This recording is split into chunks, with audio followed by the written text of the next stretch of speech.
Chroniques étranges. L'horreur dans vos oreilles. Le port des écouteurs est fortement conseillé. J'ai une question pour vous. Quand vous êtes dans le noir, vous faites confiance à quoi pour vous rassurer ? Un bruit familier, une présence que vous connaissez, ou un petit geste habituel peut-être ?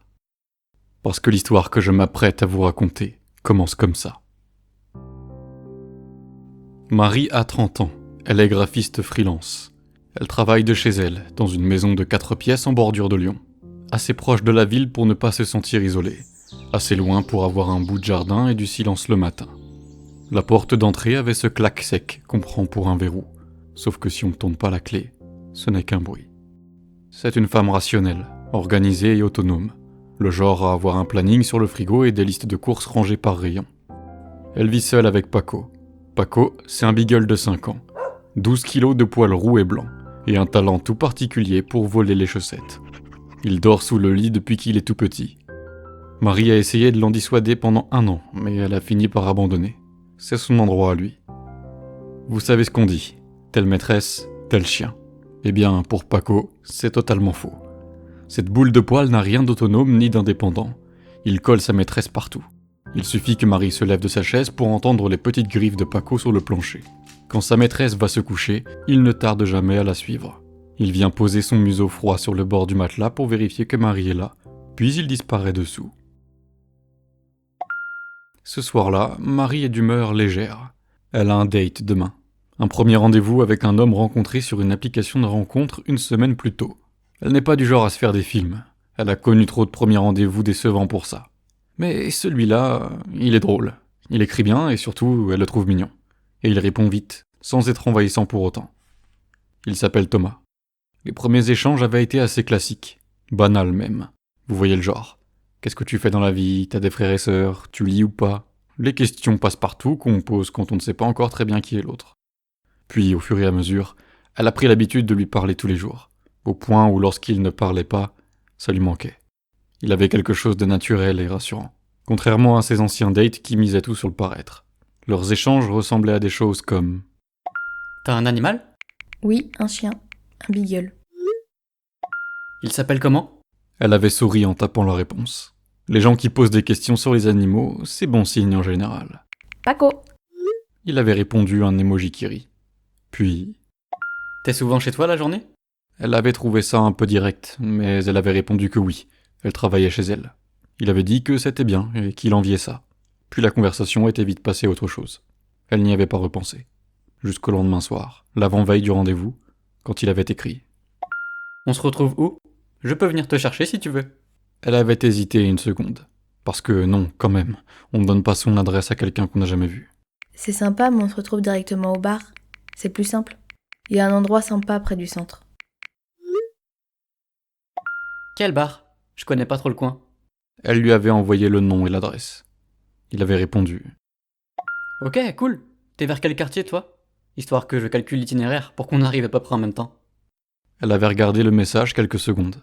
Ce n'était pas une question bizarre en soi, mais elle est du genre prudente. Il demande juste ça pour savoir si c'est loin, pour prévoir son trajet. C'est normal. Elle lui avait donné son quartier. Marie était fatiguée. Ça avait été une journée éreintante. Alors, comme tous les soirs, elle avait bu la moitié d'un grand verre d'eau qu'elle posa sur sa table de nuit, était allée se brosser les dents. Elle avait posé son téléphone et attendu que Paco la rejoigne. Les griffes sur le parquet du couloir n'ont pas tardé à se faire entendre. Puis le petit soupir de l'animal qui s'étire et le museau froid sur le bord du matelas. Elle éteignit la lampe de chevet. Et puis, dans le noir, quelque chose effleura son pied.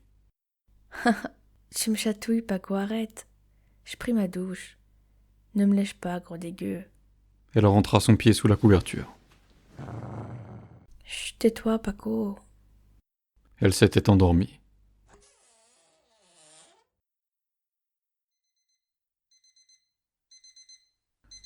Le lendemain matin, Marie se réveilla avec 1 heure de retard. Le réveil sonnait visiblement depuis plus d'1 heure, mais ça ne l'avait même pas réveillée. Oh merde ! Elle avait un client à rappeler à 9h, et son téléphone affichait déjà 9h moins 10. Elle attrapa une chaussette de la veille au sol, qui lui semblait encore humide, enfila ses vêtements pris au hasard à la va-vite dans l'armoire en face du lit, tout en se brossant les dents en marchant, et traversa le couloir jusqu'à son bureau en coup de vent. Dans sa tête, elle avait une vraie liste. Le dossier à envoyer, l'appel, et ce soir, le rendez-vous avec Thomas. Elle n'avait même pas décidé de ce qu'elle allait mettre. Dans la précipitation, elle n'avait pas fait attention à l'absence du bruit des griffes sur le carrelage. La journée avait été longue. L'appel s'était étiré et le client avait changé d'avis 3 fois. Et le rendez-vous avec Thomas avait été décalé d'1 heure parce qu'il avait eu un imprévu, ce qui lui avait au moins donné le temps de se changer. Il était 22 heures passées quand elle rentra. Paco! Coucou toi! Rien. C'est étrange. Lorsqu'elle s'absente, son chien ne manque pas de lui faire la fête en rentrant. Enfin, quand il ne dort pas. Elle posa son sac et alluma le couloir. Paco? Le silence d'un appartement vide a quelque chose de particulier. Celui-là était différent. D'habitude, Paco ramène un peu de vie dans la demeure. Il doit être sous le lit, c'est tout. Il y disparaissait parfois des heures, surtout quand il avait été seul toute la journée. Et là, il avait été seul toute la journée. Elle s'en convainquit. Elle se servit un verre de vin d'une bouteille qu'on lui avait offert, le seul truc qu'elle avait envie de faire ce soir-là. Elle mangea ensuite rapidement debout, au-dessus de l'évier, et alla prendre sa douche. En ressortant de la salle de bain, elle passa la tête dans la chambre. Tes croquettes sont prêtes, Paco. Je vais me coucher. Elle attendit. 1 seconde. 2. Aucun mouvement sous le lit. Pas le moindre froissement. Elle haussa les épaules. Il boudait. C'était son truc quand elle rentrait tard. Il faisait la gueule pendant 20 minutes et finissait par venir quand même se coller à elle. Elle éteignit la lumière. Marie se redressa d'un coup. Le bruit venait de devant elle. Son cœur cognait. Elle fixait l'armoire en face du lit dans le noir, sans bouger, les yeux grands ouverts, les mains crispées sur la couverture, comme si ouvrir les yeux plus grands lui permettrait de voir à travers l'obscurité totale de la pièce. Paco? Merde, je t'ai enfermé dans l'armoire ce matin. Silence. Elle ralluma la lumière, traversa la chambre et saisit la poignée.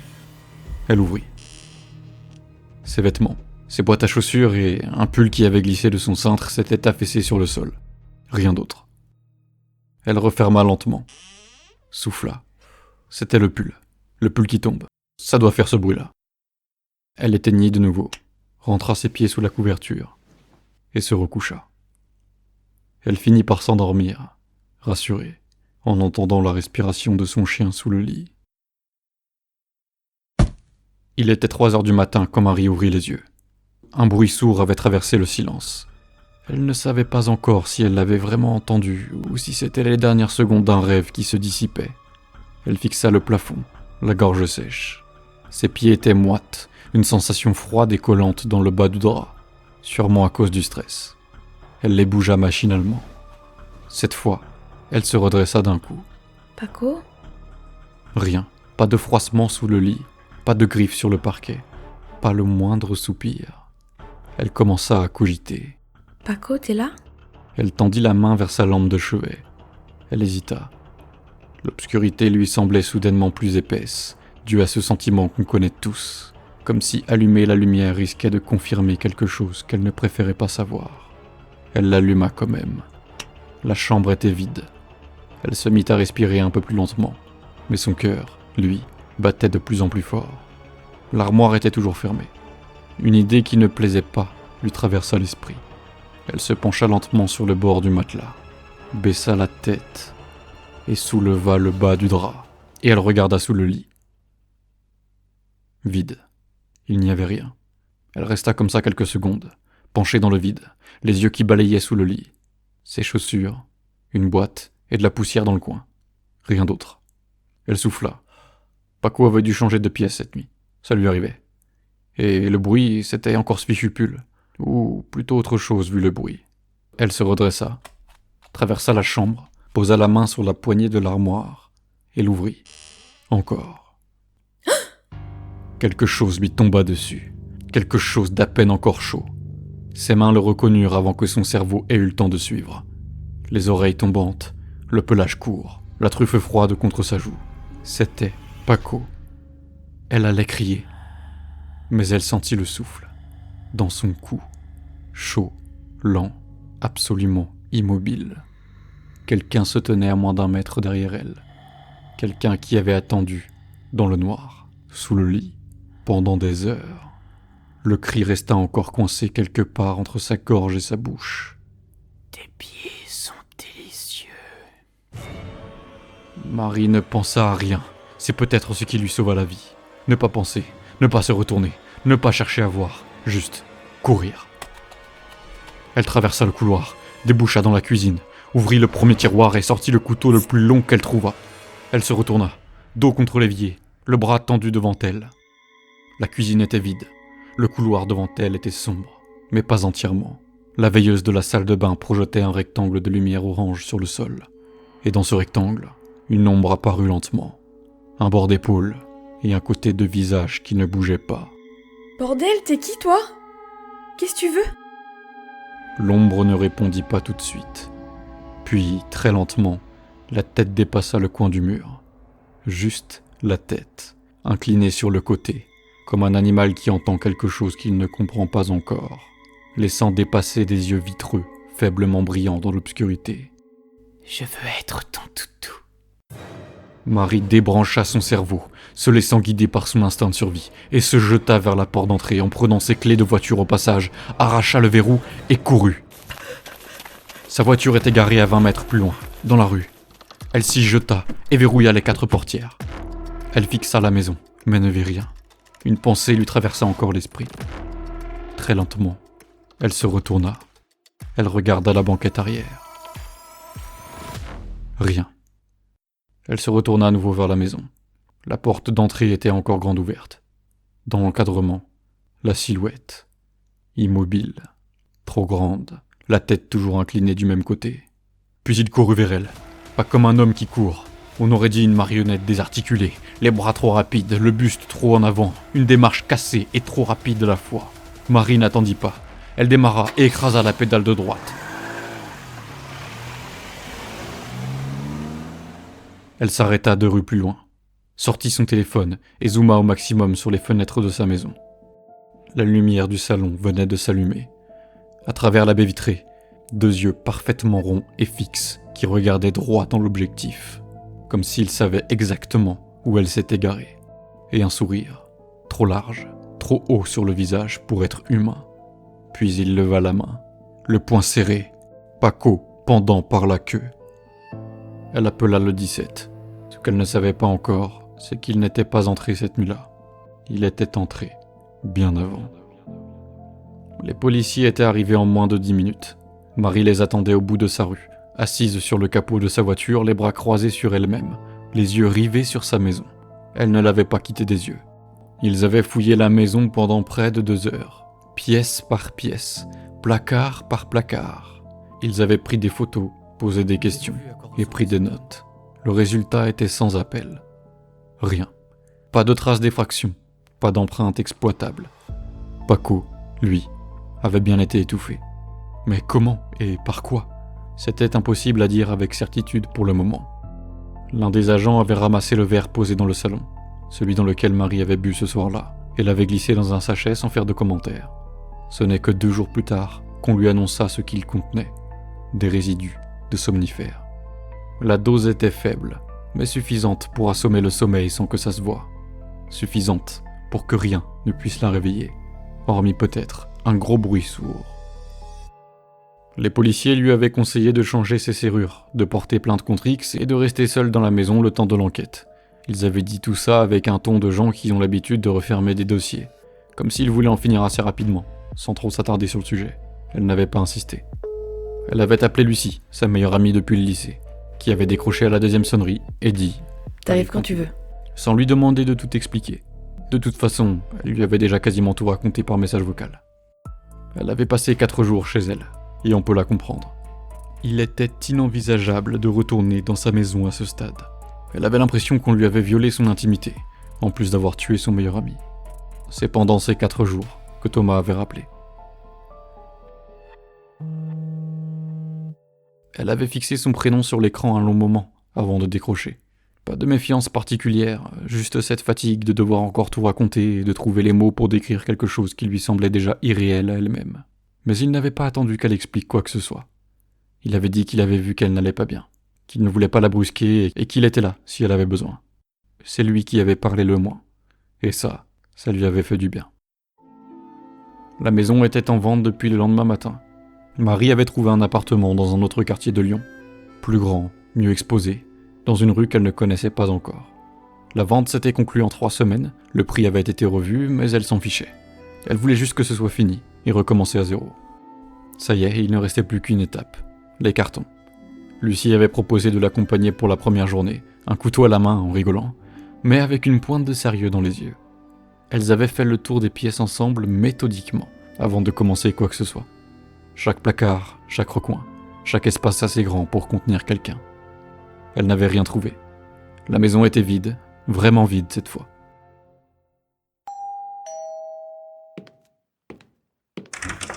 Salut! Ah, salut. Qu'est-ce que tu fais là? Je suis venu te donner un coup de main. T'as besoin de te reposer. Oh bah, c'est trop gentil. Merci Thomas. Vas-y, rentre. Oh waouh, t'es bien ici. Ça paraît plus grand que ton ancien chez toi. Oui, il faut que je m'y habitue. Mais c'est pas mal. Thomas était passé le 2e jour avec sa camionnette, et sans qu'elle le lui demande vraiment. Il avait chargé les meubles lourds et les derniers cartons, en assurant à Marie qu'il s'occupait de tout, qu'il avait l'habitude des déménagements. Elle ne savait pas trop ce qu'elle ressentait pour lui à ce stade. De la gratitude certainement, ou peut-être autre chose, quelque chose de prudent. Elle voulait prendre son temps. Le soir, une fois les derniers cartons déposés dans le nouvel appartement, elle avait commandé une pizza, s'était assise par terre au milieu de tout ce désordre et avait mangé en silence. C'était le premier repas depuis des jours où elle n'avait pas le ventre noué. Elle déballa les cartons un à un, installa ses meubles, prit ses marques. Le parquet craquait différemment, le chauffe-eau faisait un bruit bizarre le matin, les voisins du dessus se couchaient tard, tous ces petits détails qu'on apprend d'un endroit quand on commence enfin vraiment à l'habiter, et qui lui faisaient presque regretter sa vie d'avant. Mais elle arrivait à dormir plus sereinement, c'est ce qui comptait. Thomas passait de temps en temps, pour dîner ou même pour rien, juste pour être là. Les choses avançaient doucement entre eux. Pas de déclaration, pas de précipitation, juste 2 personnes qui prenaient leur temps. Un soir, il vient l'aider à installer le dernier meuble, le buffet de son grand-père. C'était un monstre de chêne sombre, profond, grinçant, avec des portes qui fermaient mal. Son grand-père détestait les voir entr'ouvertes. Il allait toujours les repousser du bout des doigts, sans un mot. Thomas tourna autour et posa une main sur le bois. « Il est énorme ce truc, mais ça va ramener quelque chose de plus dans cet appart. Tu veux le mettre où ?» Marie avait pensé au salon. Thomas secoua la tête. « Non, dans le couloir. Là, près de ta chambre. » Ils le portèrent à 2, centimètre par centimètre. Pile poil, tu vois, il était fait pour être là. Quand Marie revint de la cuisine avec des verres d'eau, l'une des portes du buffet bâillait d'un doigt. Thomas la repoussa presque machinalement. Ce soir-là, Thomas était rentré chez lui, et Marie s'était couchée tôt. Elle but son verre, elle éteignit la lumière, rentra ses pieds sous la couverture, et ferma les yeux.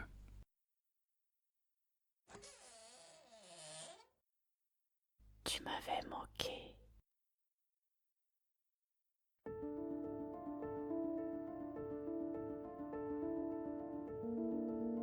Avant de vous parler de l'origine de cette histoire, je voulais faire une petite parenthèse. J'enregistre ça après l'épisode, j'ai le nez un peu bouché, je suis navré, j'espère que ça ne s'entendra pas trop. Je sais que certains et certaines d'entre vous, et je le lis souvent dans les commentaires, sont parfois frustrés par les fins des histoires, parce qu'elles sont ouvertes et que vous n'avez toujours pas toutes les réponses. Elles laissent des zones d'ombre, des questions sans réponse et parfois même un goût de « ok, et après ?» Et je peux le comprendre, cette histoire en fait partie. Mais ce que je n'ai jamais vraiment dit, c'est que c'est rarement, voire jamais, un hasard. Je les ai pensés comme ça dès le départ, parce que pour moi, le mystère, ça fait partie du jeu. Le mystère et l'horreur vont de pair. C'est la vision que j'en ai, du moins. Je construis mes histoires selon ce que j'aime et que j'aimerais écouter. Une histoire basée sur l'horreur, oui, mais qui fait passer par toutes sortes d'émotions, avec un plot twist, une histoire travaillée, qui se veut cohérente et qui se base aussi sur ce que vous aimez vous, selon ce que je vois en commentaire, et avec sa part de mystère. Et j'irai même plus loin. Certaines histoires ont été écrites avec une suite en tête, d'autres avec un préquel ou des origines expliquées. Et certaines de ces suites, elles existent déjà, mais n'étaient jusque-là pas assez peaufinées pour justifier d'en faire un épisode. Et faire une histoire juste pour en expliquer une autre, j'en vois pas trop l'intérêt. Mais je les peaufine en parallèle. Elles sont écrites ou en cours de rédaction, et elles dorment dans un coin de mon disque dur depuis un bon moment. D'ailleurs, pour cette histoire précisément, j'avais écrit une suite, ou plutôt une explication des origines de la menace. J'ai décidé de ne pas la sortir. Du moins, pas maintenant. Parce que je travaille en ce moment sur quelque chose de plus grand, un projet qui me tient à cœur depuis longtemps et sur lequel je travaille depuis des mois. Il aura notamment pour but de donner à ces fins ouvertes tout leur sens. Ce projet sera l'aboutissement de ce que je fais depuis bientôt 2 ans. Je ne peux pas vous en dire plus pour l'instant, mais c'est en cours, et c'est sûrement le truc le plus ambitieux que j'ai fait depuis que Chroniques étranges existe. J'y ai mis tellement d'énergie et tellement de temps que j'espère qu'il sera bien accueilli. Et pour ceux qui ne veulent pas attendre trop longtemps, sachez que les abonnés Supercast auront la réponse bien avant les autres. Et j'en profite pour les remercier au passage. Ils sont très peu, mais ils comptent beaucoup. D'ici quelques mois, le projet verra le jour. Bon, je referme la parenthèse avant qu'elle devienne un épisode à part. Voilà, fin de la parenthèse. L'histoire que vous venez d'entendre s'inspire d'une légende urbaine que vous connaissez peut-être déjà, même sans le savoir. Elle s'appelle The Licked Hand, ou Humans Can Lick Too, selon les versions. Le principe est assez simple, une personne seule, un chien sous le lit, et une main tendue dans le noir pour se rassurer. Sauf que le lendemain matin, elle découvre que son chien était enfermé ailleurs, et que ce qui lui léchait la main, c'était autre chose. Ou plutôt, quelqu'un. Ce qui est fascinant avec cette légende, c'est que contrairement à ce qu'on pense, elle ne vient pas d'Internet. Elle circulait bien avant les forums et les creepypastas. Certaines sources la font même remonter à la fin du 19e siècle. Un article de fact-checking consacré aux variantes de ce récit explique même que le motif du « léchage rassurant » apparaît dans une anecdote rapportée dans un journal intime daté de 1871. Elle a survécu parce qu'elle repose sur quelque chose de très simple et très primitif, le réconfort qu'on cherche dans le noir, et la possibilité que ce réconfort ne vienne pas d'où on croit. Un auditeur, que je tiens à remercier, m'a écrit, Evan, pour me parler de cette histoire. Il m'a raconté qu'enfant, il avait inventé sa propre version pour faire peur à ses amis sans avoir jamais entendu parler de cette histoire auparavant. Et des années plus tard, en tombant dessus dans une vidéo de Squeezie, il a eu l'impression de retrouver quelque chose qu'il avait créé lui-même. Ses amis lui ont même demandé s'il l'avait posté quelque part, ce qui n'était pas le cas. C'est ça, la force de ce genre de légende. Elles donnent l'impression qu'on les a toujours connues, car elles exploitent des peurs universelles. Moi, j'ai juste voulu la remettre dans un contexte qu'on connaît tous, plus moderne, et contribuer à la faire vivre encore. Maintenant, c'est à votre tour. N'oubliez pas, ce soir, avant de vous coucher, pensez à regarder sous votre lit. Je vous dis à bientôt, si vous osez revenir.